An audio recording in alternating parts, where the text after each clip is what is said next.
Hello, and welcome back to Why Walking Matters, the Science Explained, the podcast where we explore the science behind one of the simplest and most powerful things we can do for our health: walk. I'm your host, Tatiana, and thank you for joining me.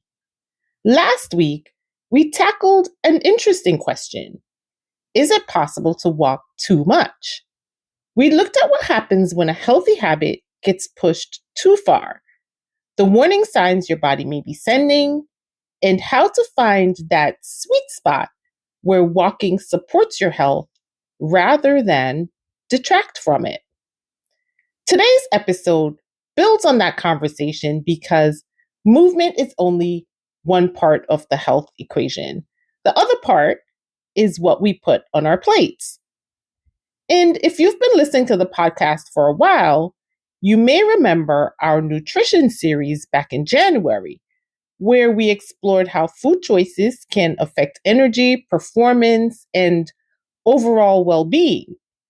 We've also discussed the unique challenges women face during perimenopause and menopause, including how hormonal changes can influence weight, energy levels, and motivation to stay active. Today's guest brings all of those topics together. We're talking about the science of nutrition, what new walkers should know about fueling their bodies, how nutritional needs may change as your walks get longer or more challenging, and whether men and women have different nutritional considerations. We'll also spend some time discussing menopause and how nutrition can help women navigate this important stage of life. Whether you're taking your first walk around the block, training for a long distance hike, or simply looking for practical ways to support your health as you age, I think you'll find something valuable in today's conversation. So lace up your walking shoes or settle in wherever you're listening, and let's get started. Hi, Carol Nocella. Welcome to the podcast. Thank you, Tatiana. It's great meeting with you today. Yes, and I am so excited for today's conversation. But before we dive into today's topic, could you introduce yourself to our listeners and tell us a little about your background, what led you into the field of nutrition, and the work you do today? Yes. So hello, everyone. My name is Carol Nocella. I am a registered dietitian, nutrition coach. I have been a dietitian close to 30 years now, and I've worked in a variety of clinical settings. And super interesting, believe it or not, I started out in college going to school for accounting. And somewhere along the way, in the first few months, I decided, oh my God, I don't want to do this. Wow. And yeah, so I was in a different place in my life. I was not eating very healthy. I didn't grow up eating healthy. I think a lot of people have that misconception that as dietitians, that's something that comes easy. And it doesn't. I grew up eating a lot of garbage, drinking a lot of soda. Not a lot of home cooked meals. We ate a lot of fast foods. And then somewhere along the line, I started to notice a lot of illness in my family. Both of my parents had heart attacks in their 40s. People were dying young. And that really scared me.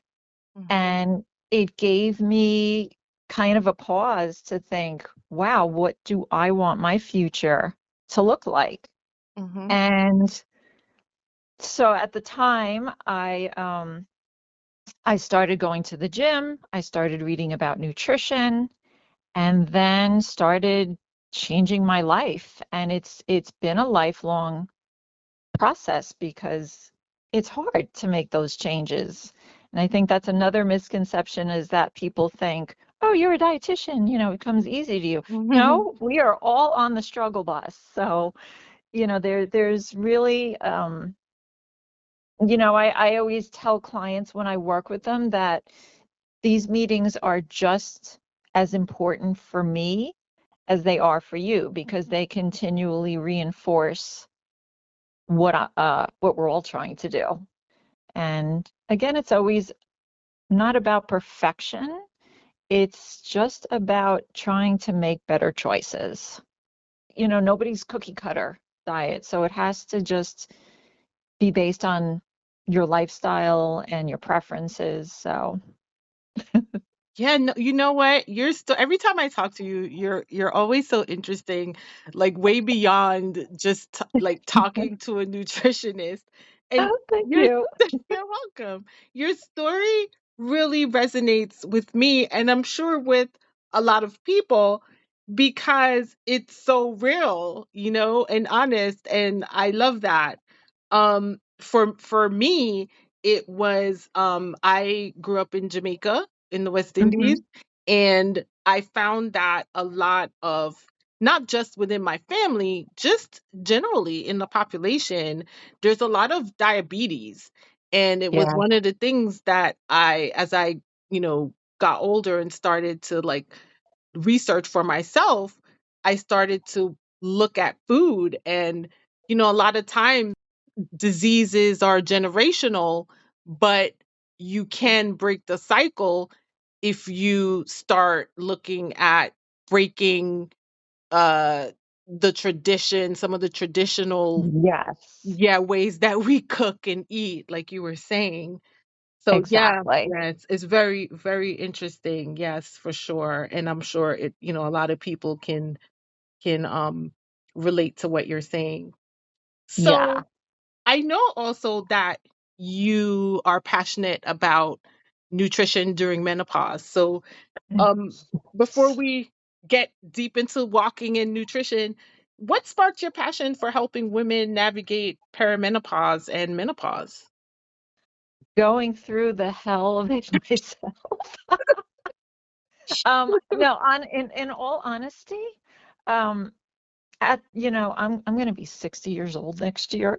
So, my journey through menopause was horrible for me, but that doesn't mean it's going to happen to everyone. So I don't want to scare anybody into thinking, "Oh my God." Everybody's journey is different, and I think knowledge is power. Yeah. So I want women to kind of have a heads up on some changes that they may experience and things I wish I knew at the time that I was going through it that, can maybe be helpful with that transition. Yeah. And when I went through it, nobody was talking about it. And Yeah. it really, was something I felt really alone and not realizing some of the things I was feeling were related to menopause. Mm, So one of the things I was feeling was I couldn't sleep. And of course, what do? They prescribe you a sleeping pill. yeah. And another thing I experienced was a lot of mood swings. So first thing is like, oh, here's your antidepressant and your anti-anxiety medication. So very often doctors will just kind of hear something and treat it with medication. But, and then another thing I experienced was some like a frozen shoulder and some joint pain. So I ended up getting shoulder Mm, surgery, which, wow. a lot of, yeah. So, there's a lot of things that women are kind of expected to just deal with it and go through it. And it became a period of time where I just didn't feel like myself anymore. And I was experiencing all these symptoms and just feeling isolated. And it can really hurt relationships because people don't understand what you're going through Yeah. and they could take it personal. And it's like, Yeah. Yeah. um, and there are things that can help women that are out there now. And I'm so happy that it's being talked about more and that you don't have to just suck it up and go through it because generations before us did. And we don't have to. Now, women are able to speak out a little bit more and be like, no, we don't have to. Yeah, I'm glad you said that. It's exactly what I was thinking when you said, as you were going through it, it wasn't something that people talked about.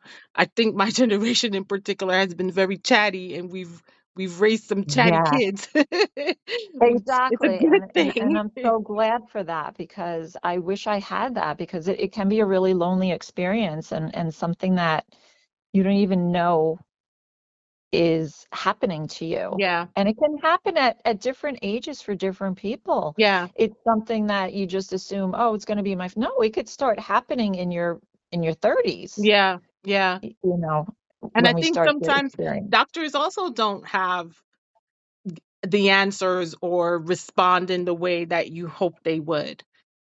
Agreed. And that's the one thing also with doctors, I think they're given like one course in nutrition. Mm, So a lot of it is by the book and here's the disease, here's the medication that goes with it. So a lot right. of times the root causes are not treated. It's just here's the Band-Aid. And it's Yeah. the same when it comes with hormones. There's a lot of old information out there regarding like hormone replacement and things like that it became a fear and it doesn't need to be because a lot of doctors are not educated Mm-hmm. in menopause and what happens and boy until you go through that yourself it's a wake-up call. We're going to come back to Oh good. menopause. I know Yeah. that's your passion, and I do have questions about menopause and nutrition later on. But first, I wanted to just really start off the conversation. We talk a lot about the science of walking on the podcast, and Right. so I kind of wanted to uh address it from that angle, that perspective. When people hear the word nutrition, what is actually happening inside the body when we eat food? So I think the easiest way to explain nutrition is that food is providing the body with energy and building materials. So when we eat things like, and this is what a lot of you hear that buzzword macros, and everyone's like, what is a macro? Hmm. It's short for macronutrients. And basically that is carbohydrates, fats, and proteins. And they are all broken down and used in different ways. So carbohydrates, which has become the biggest fear, they're what we need to provide energy. Hmm. What fats do is they're important for energy storage. They actually help hormone related processes. We actually need fat for our hormones and for our vitamin D, and they're important for cell membranes. And proteins will provide what's called amino acids that our bodies use to build and repair tissues. So we're also getting vitamins, minerals, and other compounds that help our metabolic processes work properly. So I really don't want people to think about food simply as calories. We're giving ourselves like raw materials they need to function. So food is fuel and it's also information and building material for the body. So it's important when we talk about walking or any other type of physical activity because movement creates a demand on the body. So nutrition is what is going to help provide energy and nutrients to perform and recover. Hmm. Okay, great. That is a good bit of information. I think is going to be helpful to play that back a few times and really process and understand and maybe do further research um Yeah. to just learn more. So I mean, I guess you kind of like answered some of this, but why is nutrition such a fundamental part of overall health, even for people who aren't trying to lose weight? Yeah, this is one of the biggest misconceptions I see. We tend to equate nutrition with dieting and weight loss, but it's so much bigger than that. I mean, we need adequate nutrition to support muscle and bone and heart health and brain function, immune function, healthy aging, energy, all of those. And many people I work with aren't always trying to lose weight, they want more energy, they want to improve their blood sugars, their digestion, their cholesterol, or simply want to maintain their health as they get older. So I want people to stop thinking about nutrition as something we do to make our bodies smaller. It's the goal Mhm. is to make the body stronger and healthier. So it isn't about weight, it's about what your body can do. Okay. Yeah. I mean, often we don't consider the essential needs of our bodies until it starts to break down or until we're, looking to make some sort of change, which is usually diet related. Exactly. Like we wait until we get sick. Yeah, exactly. Yeah. Turning to walking and walkers and nutrition for walkers, what are some simple, sustainable nutrition habits that can help new walkers feel more successful?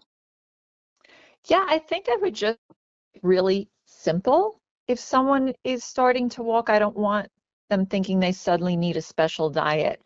I would start with four things like protein at meals, fiber, rich carbs, fruits and veggies, and just adequate hydration. So building a balanced plate rather than counting every calorie. Okay, that seems like good practical advice that's pretty simple to follow, not too difficult to accomplish. Um, Yes. thank you for that. Sometimes you get advice, or even if you try to research or Google something, it might just seem so complicated that Yeah.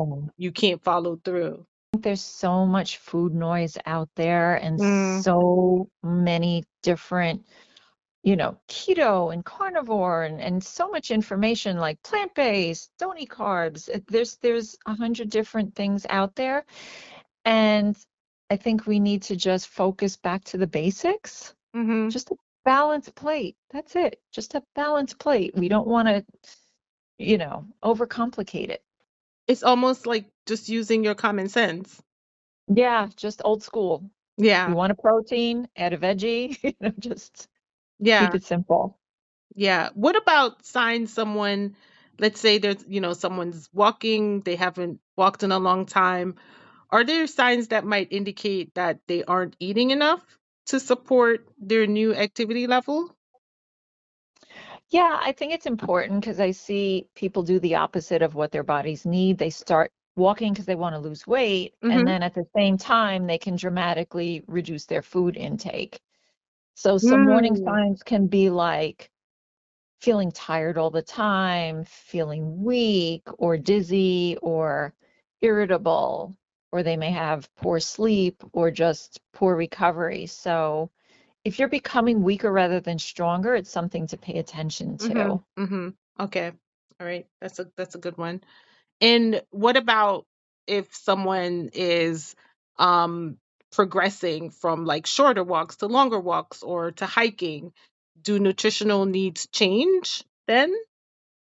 Yeah, I think it really depends on things like duration, the intensity, the kind of, surface you're walking on. So if you're doing like a 20 or 30-minute comfortable walk, you don't really need any special exercise. Fueling a normal balanced diet and hydration are good. But when we're talking about like, say, a 2-hour hike and it's could be going steep or there's it's very hot out or prolonged exercise, then the change, the nutritional demands can change. So that's where we want to fuel our bodies with carbohydrates. We want to, for prolonged exercise, it could be like bananas or peanut Okay. butter sandwich, something like, nothing super crazy like this giant meal, but you want to kind of fuel yourself with like a banana and peanut butter or half a sandwich or, like a granola bar or something like that, like keeping it simple, but, just having some fuel And to. do you think it's okay, like during a 2 hour, 3 hour hike to stop and eat something? I think I think that really depends on how you have what you ate before and if you're feeling hungry. I think if you're feeling during the hike that you're getting a little hungry or you're feeling your energy is getting low, that's where it's good to kind of keep a little snack, a couple of nuts or something to get you through the rest of the walk. But I Okay. think that that's something you kind of have to navigate with how your body is feeling. Depends. Did I eat a breakfast before I went walking, or did I have a meal? Um, how soon before the walk you had the meal? And then again, if it's becoming over an hour and you're feeling, oof, I'm getting a little hungry or weak or, so it's always good to have a little snack along the way. Yeah. So it's really, again, just paying attention to your body, just Exactly. realizing what you might need. What about after a long hike or a challenging walk? Are there certain foods that are good for recovery? Yeah, that's where I do want people to think about recovery. So after like a really challenging activity, you do want to think of like definitely hydrating yourself. So think of Mhm. fluids. Mhm. It doesn't mean you have to run and have a Gatorade, but just make sure you're hydrated. Mhm. And then carbs will help kind of replenish the fuel and then protein. So it could be like as simple as like a Greek yogurt and fruit Mhm. or, like a turkey sandwich or, eggs and toast. It doesn't have to be an expensive like recovery product. Mhm. Um, I think you just want to fuel the activity and fuel the recovery. But you also, depending on what you did, I don't want people to think, oh, I did this walk, now I have to eat, you know, Right. Right. because that Again, could just listening, feeling, seeing what your body feels is feeling for. exactly. And when you say hydrate, I know you mentioned it doesn't have to be a Gatorade, but it probably also shouldn't be like soda. Agreed. I mean, I think water is always the number one. I think it's something that people underestimate. Our bodies are made up of mostly water, so it's good to replenish water. And it doesn't have to be a fancy drink again. It just, really depending on if you sweat or, Mm. if it's a regular walk and it's not something where it's like 90 degrees out and you need to replenish like electrolytes, then water is perfectly fine. If you're doing some extensive 2-hour hike and it's summer and it's really hot out, then that's where you may need to have something like an electrolyte to replace what is lost. But that could also be like, hey, I'm having water and a banana for potassium and something like Mhm. that. So it doesn't have to be super fancy. Okay. And electrolytes are what exactly, and how do we lose them? So that's like sodium and potassium, and you lose that through sweat, through like Okay. heavy activity and sweating. So that's Okay. kind of, if you look at a label on Gatorade, you'll see like potassium and sodium and Okay. yeah. Okay. Super helpful. Okay. And what about men and women? Do men and women have different nutritional needs? Do you find that they tend to struggle with different challenges? I mean, I think the basic principles are similar. Both men and women are going to need the protein, fiber, the carbs, but I think what changes is body size, activity level, age and life stage. So for women, I think we need to have, that's where it depends. Like, are they going through menopause or Mm-hmm. perimenopause? Mm-hmm. Because now we're dealing with changes that can affect muscle and bone and heart health and metabolism. So I don't know if women need a completely different diet, but I think depending on what stage of life a woman is in, they may need more focus. Okay, perfect Um, segue into yeah. the next question, Carol. So, are there nutrients women should prioritize during menopause or Yeah, perimenopause? yeah, I think it deserves a bigger seat at the nutrition table, so to Hmm. speak. So it's not simply just about like hot flashes, it's menopause transition is like changes in your metabolic health, your heart health, your bones, your muscles. It's all, and it varies considerably from woman to woman, but Hmm. we do see that like there's a lot of research looking at nutrition during this life stage. Mm-hmm. And I would say some of the biggest priorities is ensuring that you're getting protein to preserve your muscle, because we do, after age 30, every year we start to lose a percentage of bone and muscle. So a lot of times women will be like, I'm not eating any differently, but this, what worked before, say to lose weight or to maintain our weight is suddenly no longer working. Yeah, I hear that a And lot. yeah. And then, as we're losing muscle. So if we're not, walking's super important, but also building muscle is important too. Mm-hmm. Um, so thinking, protein for muscle preservation, we want to think about our bone health, having like, vitamin D, calcium, the sun. I always say the sun is our best friend too. Mm-hmm. Getting fiber for our gut health, thinking about like um, healthy fats, Mm-hmm. like healthy oils like olive oil, avocado, fish, things like that. But menopause is like physiological transition, not sort of like a failure of willpower. Yeah. Yeah. It's It's interesting that not you our said, fault. It's yeah. one of those things that I want women to think, what's happening is normal and validated. And it's not something you're doing wrong. It's just that our bodies are changing, and what works before just doesn't work anymore. And we just need to prioritize things in different ways. Yeah, you mentioned a few different things like olive oil and avocado.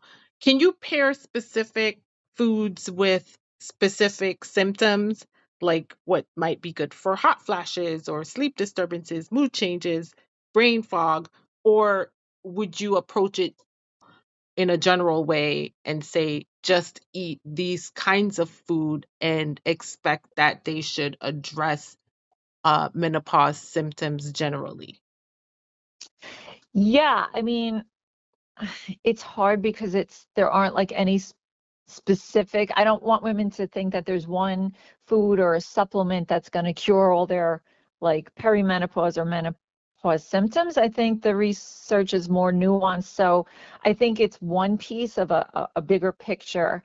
And I think it includes like, yes, physical activity, getting good sleep, Mm-hmm. 100% stress management, because I think women very often when they're going through that stages, there's a lot going on, and women often are with the role of the caretakers. Mm-hmm. So we're taking care of everybody else, but very often we leave ourselves last Yep. with that. So I think stress management and knowing that self-care is not selfish Mm-hmm. is something I want to really, really repeat and repeat and repeat, because women feel guilty if they're taking time for themselves, but it's important because we can't pour from an empty cup. So like if you've ever been on an airplane and they say put the oxygen Yeah. mask on you first, so Yeah. it doesn't mean you're being selfish. It just means like I need to take care of me before I can take care of everybody else, because if you don't, that's how you get sick. So definitely sleep, stress management. Alcohol is huge. Mm. And I know I get a lot of kickback from this because women are like, I love my wine. And that's, women love their Well, drink. can But you it elaborate on that, please? says, so alcohol is something that's really and I hate to put it in this word, but there's no room in the body for it. There's no storage for it. It's kind of a toxin for the body. So the body just needs to get rid of it because it doesn't have a place.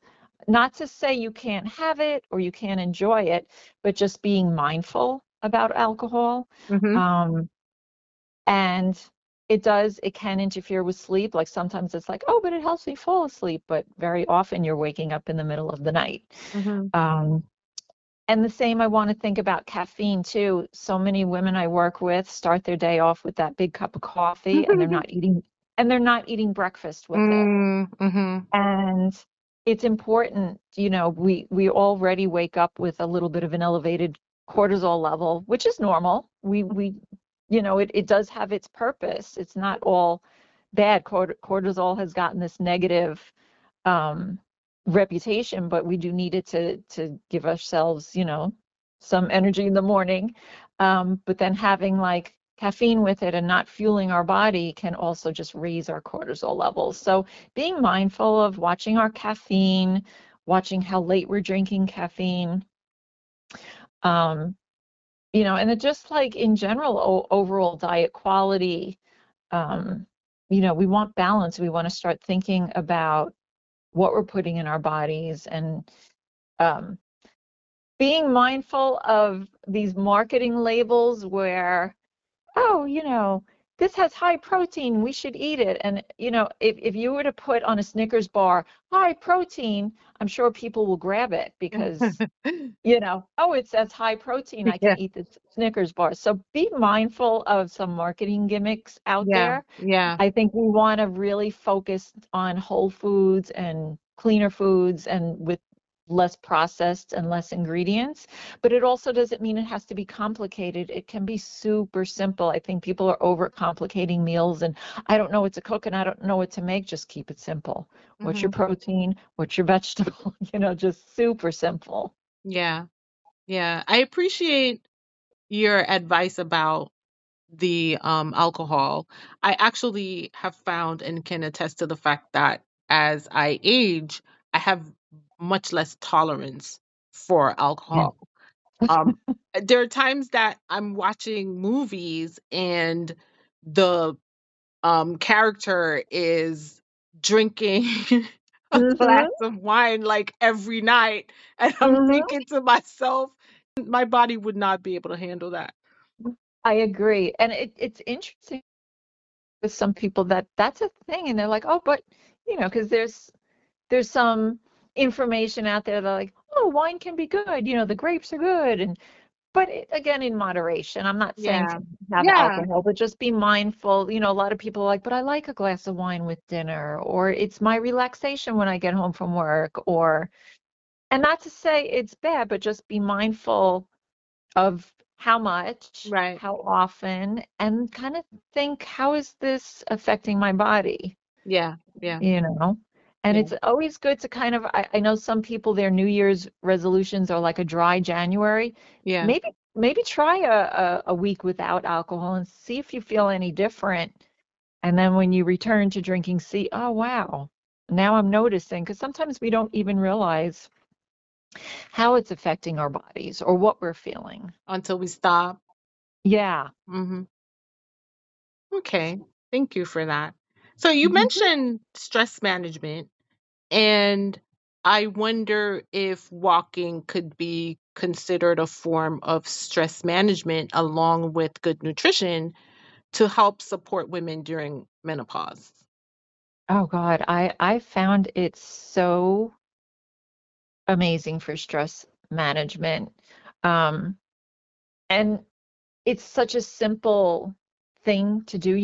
It doesn't require any special equipment and it doesn't mean you have to walk for an hour or even just a little 5 minute, just, you know, walk All outside just around to the get, block. yeah, it doesn't have to be an all or nothing. I call it like it can be like what I call a little exercise snack, where it could just be, hey, I'm just going to take 5 minutes I to love that. walk. Yeah, a little exercise snack. So I think a lot of people complicate exercise and complicate, like, I don't have time for that. And it's, you know, we tend to spend a lot of time, I'm guilty, scrolling on my phone, but instead just put the phone down, take a nice little walk around the block, and it's peaceful. Put some good, you know, music on and just, you know, get some air and get out and some sun. But it can be definitely a great stress relief. It releases some good, happy hormones and good Yes. dopamine. Yeah, yes, that they do. I'm going for an exercise snack right after this. Exactly. So, Carol, we spend a lot of time on this podcast talking about the science of walking, but I also really love personal stories. And as a guest on our podcast, I would love to ask, what role has walking played in your own life? Yes. So I think walking has become more meaningful to me as I've gotten older. I think when you're younger, exercise can sometimes feel very goal oriented, like calories and workouts and how much you weigh and how fast are you going. But I've come to appreciate walking for something very different. And Hmm. it's exactly what we were just saying. It's movement, it's getting outside, it's mental space, it can be ways to connect with friends. I often have friends that always, let's go out to eat. Let's, always revolved around food and eating. And I'm like, hey, Yes. let's go, let's get together and, Sunday morning, let's go for a walk. Yes. Um, so I think it's something that you can continue to be part of your life through different stages. And that's kind of the beauty of walking. You don't have to be training for a marathon. I think 10 minutes counts, 20 minutes with someone you love counts. It doesn't have to be extreme to matter. Yeah. Well, I love that very much. Yeah. Yeah. So, Carol, thanks so much for sharing your expertise with us today. You're you're Um, welcome. I truly appreciate it. It was a wonderful conversation. Before you go, do you have a website or a social media handle that you'd like to share? Yes, I am on Instagram. You can find me at Coach Carol RD on Instagram. Um, and that's it. It's been, thank you so much for having me. This has been a real pleasure. Oh, thank you. As we wrap up today's episode, I'd like to extend a huge thank you to Carol for joining us and sharing her knowledge and expertise. We covered a lot of ground today, from the science of nutrition and fueling our walks to the unique nutritional considerations for women during perimenopause and menopause. Carol, thank you for helping us better understand how nutrition and movement work together to support our health. If you'd like to learn more about Carol and her work, be sure to check out the links and social media handles in the show notes. I'd also like to thank the first sponsor of Why Walking Matters, Vic's Soup Spot. If you're in the mood for delicious homemade soups or you have an event that you need catered, you can contact Vic's Soup Spot Catering. They cater authentic Jamaican cuisine. They're located in the Mount Vernon area in New York, and they cater to all 5 boroughs. Book now, 929-554-3624. Be sure to support this local business. Thank you, Vic Soup Spot, for supporting the podcast and helping me to continue bringing these conversations to you each week. And before I go, a quick reminder about Dr. Sandra Hamilton's immersive menopause retreat taking place this October. If you're navigating perimenopause or menopause and looking for expert guidance, community, and practical tools to help you thrive during this stage of life, check out her website, drhtheconfidencebuilder.com. Again, thank you for spending part of your day with me. If you enjoyed this episode, please be kind, share with a friend. Until next time, keep moving, keep exploring, and remember, every step matters. Take care and happy walking.